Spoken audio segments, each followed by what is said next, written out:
Sistem ekskresi adalah sistem dengan tugas untuk mengolah zat sisa metabolisme dan racun, lalu membuangnya dari dalam tubuh, sebab zat-zat sisa dan racun tersebut bisa mengakibatkan masalah kesehatan apabila tidak dibuang dari dalam tubuh. Ada 4 organ ekskresi pada manusia, yaitu ginjal, paru-paru, dan hati, serta kulit. Pertama, kita akan membahas struktur dan fungsi ginjal.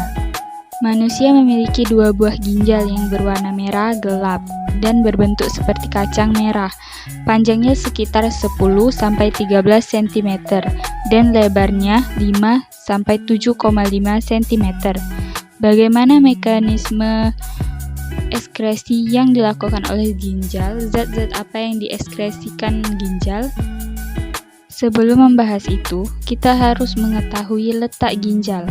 Ginjal terletak di sebelah kiri dan kanan ruas tulang pinggang di dalam rongga perut. Ginjal berada di bawah diafragma dan di belakang peritoneum, tepatnya di bawah hati pada sisi kanan serta di bawah limpa pada sisi kiri.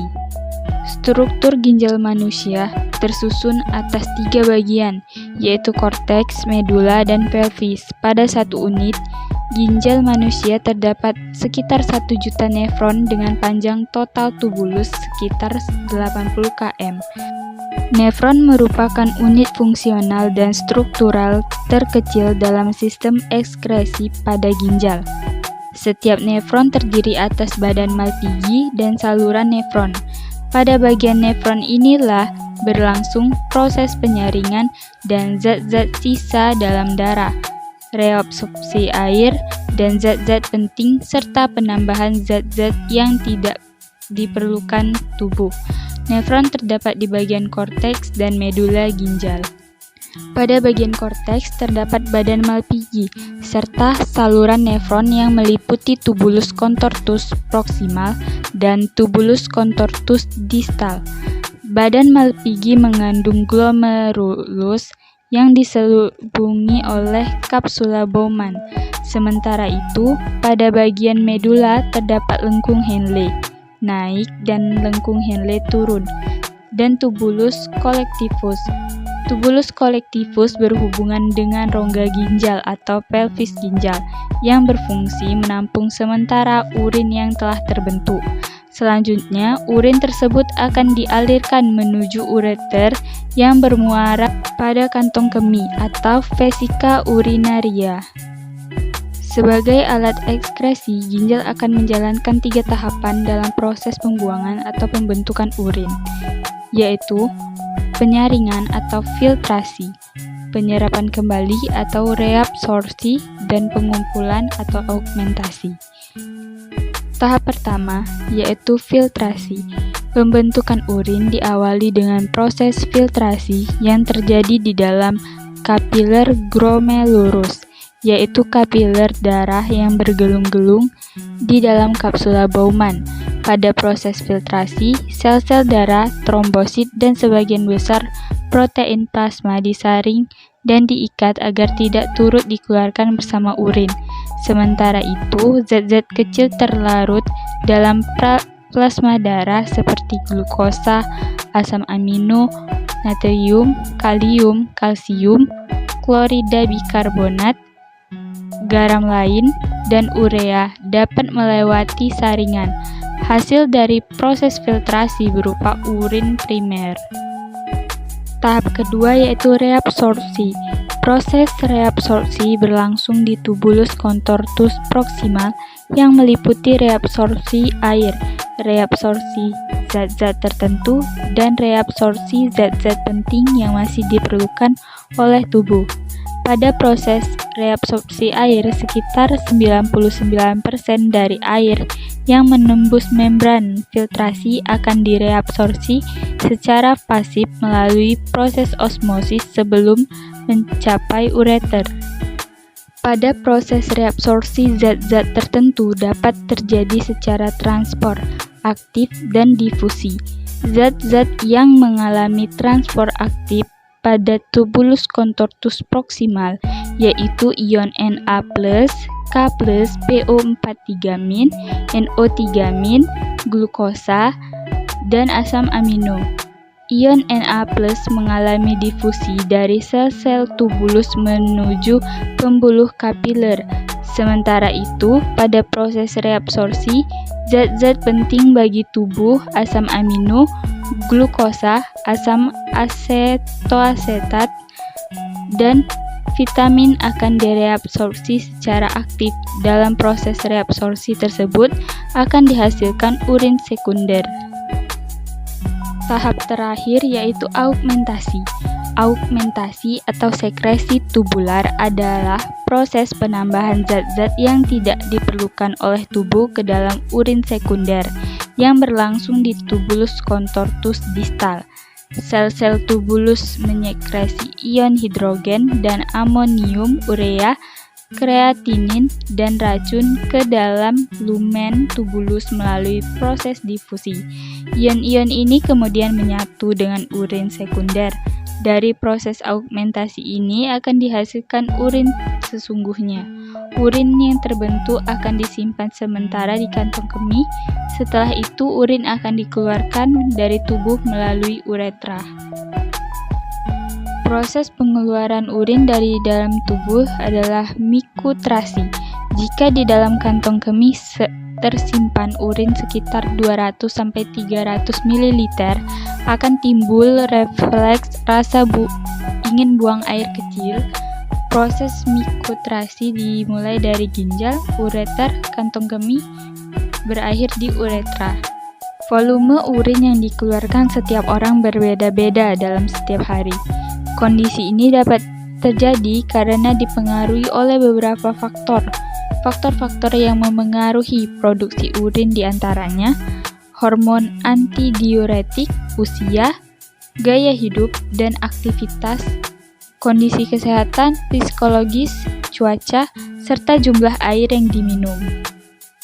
Organ kedua dalam sistem ekskresi pada manusia yaitu paru-paru. Ada sepasang paru-paru di dalam tubuh manusia, yakni paru-paru kanan dan kiri. Keduanya terletak di rongga dada, di mana paru-paru kanan biasanya lebih besar, sementara paru-paru kiri yang berdekatan dengan jantung lebih kecil. Selain menjadi organ dalam sistem pernapasan dan berhubungan dengan sistem peredaran darah, paru-paru juga berperan dalam sistem ekskresi. Fungsinya mengeluarkan gas-gas sisa proses pernapasan, yaitu gas karbon dioksida dan uap air. Dalam sistem ekskresi, paru-paru berfungsi mengeluarkan karbon dioksida dan uap air. Karbon dioksida dan uap air ini lalu dilepaskan dan dikeluarkan paru-paru melalui hidung. Sebagai gantinya, oksigen pun diambil. Jumlah oksigen yang diambil melalui udara sendiri berbeda-beda, tergantung pada kebutuhan, dan hal itu biasanya dipengaruhi oleh berbagai hal. Sebut saja jenis pekerjaan, ukuran tubuh, serta jumlah maupun jenis makanan yang dimakan.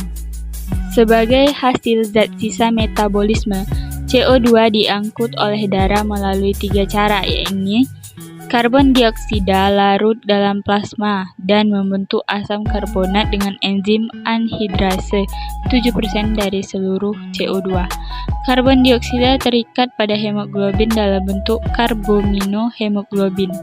Karbon dioksida terikat dalam gugus ion bikarbonat melalui proses berantai pertukaran ke klorida. Di dalam tubuh, fungsi utama paru-paru memang sebagai alat pernapasan, namun karena bagian ini juga mengekskresikan zat sisa metabolisme, maka paru-paru juga memiliki peranan di dalam sistem ekskresi.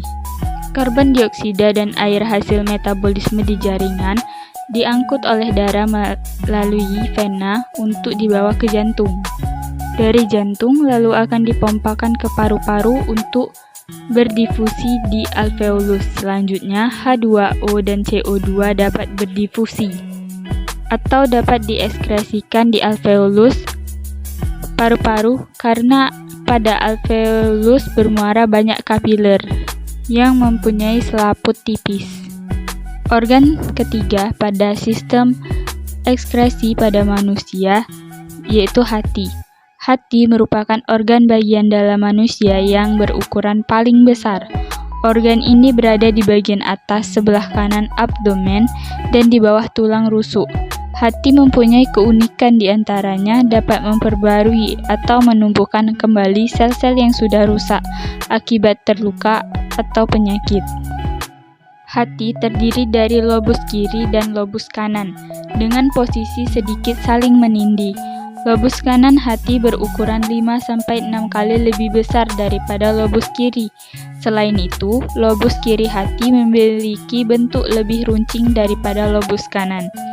Antara lobus kanan dan lobus kiri dipisahkan oleh ligamen falciformis. Setiap lobus terdiri atas banyak lobulus. Lobulus merupakan unsur terkecil yang menyusun hati. Bagian luar hati dilindungi oleh kapsula hepatika. Dalam jaringan hati terdapat pembuluh darah arteri hepatika dan vena porta hepatica. Pertemuan antara pembuluh arteri hepatika dan vena porta hepatica membentuk sinusoid. Pada sinusoid terjadi spesialisasi sel yang membentuk sel Kupffer. Sel ini bertugas memfagositosis sel darah merah dan akan menghasilkan zat warna empedu. Zat warna empedu ini lalu diekskresikan oleh canaliculi biliaris dalam bentuk cairan empedu. Jaringan hati tersusun atas sel-sel hepatosit. Antar lapisan hepatosit dipisahkan oleh lakuna. Sedangkan antara hepatosit satu dengan hepatosit yang lain dipisahkan oleh canaliculi biliaris. Hati memiliki beberapa fungsi antara lain sebagai tempat menyimpan energi dalam bentuk glikogen, menyimpan vitamin A, D, E, dan K, sebagai tempat penyintesis protein-protein penting seperti albumin, globin, globulin, fibrinogen, dan trombin, melakukan detoksifikasi zat racun, serta sebagai organ ekskresi. Sebagai organ ekskresi, hati berfungsi mengekskresikan cairan empedu secara terus-menerus. Cairan empedu mengandung air, asam empedu, garam empedu, kolesterol, fosfolipid, zat warna empedu, serta beberapa jenis ion. Cairan empedu berfungsi mengemulsikan lemak dalam usus halus, mengaktifkan enzim lipase, mengubah zat yang tidak larut dalam air menjadi zat yang larut dalam air, serta membentuk urea dan amonia. Cairan empedu berasal dari penghancuran hemoglobin dari eritrosit yang telah tua. Organ terakhir pada sistem ekskresi pada manusia adalah kulit. Kulit merupakan lapisan terluar yang membungkus seluruh permukaan tubuh manusia. Kulit mempunyai beberapa fungsi, antara lain yaitu proteksi atau melindungi organ tubuh dari kontak mekanis, melindungi tubuh dari bahaya paparan sinar UV dan infeksi patogen. Kedua, regulator suhu. Ketiga, penentu warna kulit dan pembentukan vitamin D. Selain itu, kulit juga termasuk organ ekskresi yang berfungsi mengeluarkan keringat. Kelenjar keringat menyerap air dan garam dari darah di pembuluh kapiler. Oleh karena itu, keringat yang dikeluarkan melalui pori-pori kulit mengandung air dan berbagai jenis garam, misalnya NaCl. Proses penguapan keringat dari permukaan kulit akan melepaskan panas tubuh sehingga suhu tubuh tetap stabil. Beberapa faktor yang dapat memicu pengeluaran keringat antara lain aktivitas tubuh yang meningkat dan suhu lingkungan yang tinggi. Kulit terdiri dari atas 3 lapisan, yaitu epidermis, dermis, dan hipodermis. Epidermis terdiri atas beberapa lapisan, yaitu stratum corneum, stratum lucidum, stratum granulosum, dan stratum germinativum. Kedua, dermis. Dermis merupakan lapisan yang terletak di bawah epidermis. Pada lapisan ini terdapat akar rambut, pembuluh darah, kelenjar keringat, kelenjar minyak, dan saraf. Kelenjar keringat menghasilkan keringat yang di dalamnya terlarut berbagai jenis garam, terutama NaCl. Sementara itu, kelenjar minyak menghasilkan minyak yang berfungsi meminyaki rambut agar tidak kering. 3. Hipodermis atau jaringan lemak. Di bawah dermis terdapat jaringan lemak atau lapisan hipodermis. Jaringan lemak berfungsi sebagai makanan cadangan, pelindung tubuh terhadap benturan, dan menahan panas tubuh. Berikut gangguan dan penyakit pada sistem ekskresi. Berikut beberapa gangguan dan penyakit pada ginjal. Ada batu ginjal, diabetes mellitus, albuminuria, hematuria, diabetes insipidus, nefritis, gagal ginjal kronis, dan anuria. Gangguan dan penyakit pada paru-paru seperti tuberkulosis, pneumonia, emfisema, kanker paru-paru, dan pleuritis. Gangguan dan penyakit pada hati, hepatitis atau radang hati. Hepatitis terdiri dari 3 macam, yaitu hepatitis A, hepatitis B, dan hepatitis C. Kedua, jaundice atau juga bisa disebut sebagai penyakit kuning. Dan yang terakhir, sirosis hati atau pengerasan organ hati. Gangguan dan penyakit pada kulit. Pertama, serosis. Kedua, jerawat. Ketiga, biang keringat. Keempat, lentigo. Kelima, kanker kulit. Keenam, eksim atau dermatitis. Ketujuh, skabis. Dan terakhir, kusta atau lepra.